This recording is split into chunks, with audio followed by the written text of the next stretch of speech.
The Clearwater Conspiracy is the story of a typical campaign launched by the Scientologists back in the middle 70s. Much of what you will hear is still under investigation by a federal grand jury in Florida. It demonstrates graphically the tactics used by church officials in furthering their religion and in persecuting anyone they felt was trying to get in their way. So Clearwater, in effect, was a microcosm of the kind of operations undertaken by the Church of Scientology. Clearwater used to be a quiet, even placid town on Florida's west coast, next door to St. Petersburg and Tampa. A popular retirement community, conservative politically, mostly Baptist. But a few years back, Clearwater's economy was beginning to feel some pain. Tourism was off. The city's downtown area was beginning to dry up some when in 1975, along came an unknown group calling itself United Churches of Florida, looking for a place to settle. And they put up almost $3 million in cash for two big downtown buildings, the old Bank of Clearwater and that imposing structure, the Fort Harrison Hotel. Much of the business community was happy, but some city officials and the local press were curious about the identity of United Churches of Florida. Who were they, this church that had that kind of cash? Well, it turned out that United Churches was in fact the Church of Scientology, and that initial deception infuriated these citizens of Clearwater, shown rallying a couple of months ago against the Scientologists. Their former mayor, Gabe Cazares, was bitterly skeptical of the church. He is a key figure in Clearwater's continuing rebellion against the Scientologists. L. Ron Hubbard has stated that Scientology is extremely wealthy, that it has the money to buy cities and even countries. That destructive cult has to know. Let us make it perfectly clear for once and for all that sparkling Clearwater is not for sale. Now, spokesmen for the church insist they came in under the cover name of United Churches of Florida only after they had been repeatedly harassed when they tried to set up shop in the open in other cities. But that explanation did little to calm the people of Clearwater, who saw Scientology as a cult and were furious that a good chunk of Clearwater real estate had been taken off the tax rolls.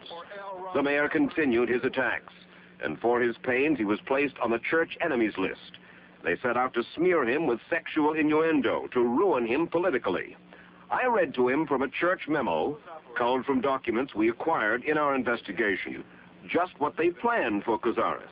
The purpose of this operation is to actually get real documentation into the files of Mexican License Bureau or bureaus stating that the mayor got married in Mexico to some Mexican gal 25 years ago who is not his wife, so puts the mayor in a position of bigamy. This can be accomplished either by a bribe or a covert action. So what you're thinking was that they were trying to destroy your character, assassinate your character. Without question, they did many things to try to destroy me. Mrs. Cazares told us what the church did to her. Things like this never happened to Gabe and I before. We've been married 29 years. Suddenly, I was getting all kinds of mysterious phone calls. Saying? Girls calling this Gabe there. Telling me there's something personal between he and me. Asking me if I knew where, do you know where Gabe is now? Things like that, you know. It was difficult for us to imagine how the tale the Cazares told meshed with the religion that calls itself Scientology. We wondered just who are these Scientologists and what they're doing inside Clearwater's historic Fort Harrison Hotel. This library is on the 10th floor of the Fort Harrison, which is in effect the Clearwater Seminary of the Scientologists. Men and women from around the country, indeed around the world, come here to study the gospel according to L. Ron Hubbard. Scientology, which calls itself a religious philosophy that can be applied to Christians and non-Christians alike, aims at helping an individual to find himself, herself, through spiritual fulfillment. Its primary religious artifact is something called an e-meter, used by church ministers, or auditors as they're called, to identify past painful experiences and eventually to blanch them out, to reach a state of peace, or clear in church jargon. Very good. You call a time like this cheerful? Yeah, early in the week here, I got up and... Church members swear by this e-meter auditing process.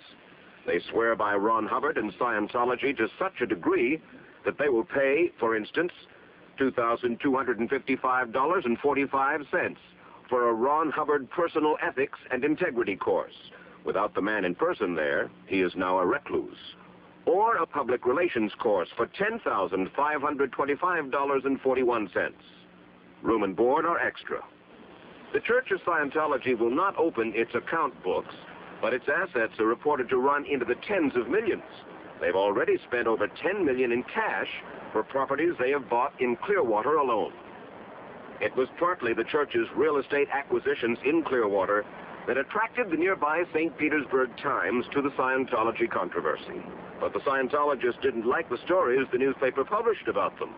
So the St. Petersburg Times wound up on their enemies list. Reporter Betty Orsini was doggedly pursuing the story of the church's undercover campaign in Clearwater. And so the Times became the object of an all-out attack. Scientologists stole files from the paper's legal offices. Its reporters and editors were harassed. Only, says editor Eugene Patterson, only because the St. Petersburg Times was covering a news story. That's all we were trying to do. Find out who they were, what they were up to, so that we could inform the community. And what they did to you? They put the heat on.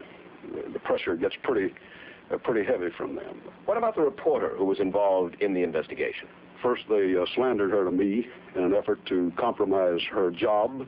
Slandered her? Saying she was printing lies, that she was not giving their side, that she was being unprofessional. After that, they went after Mrs. Orsini's husband. He heads up a small charity here in St. Petersburg, Easter Seals.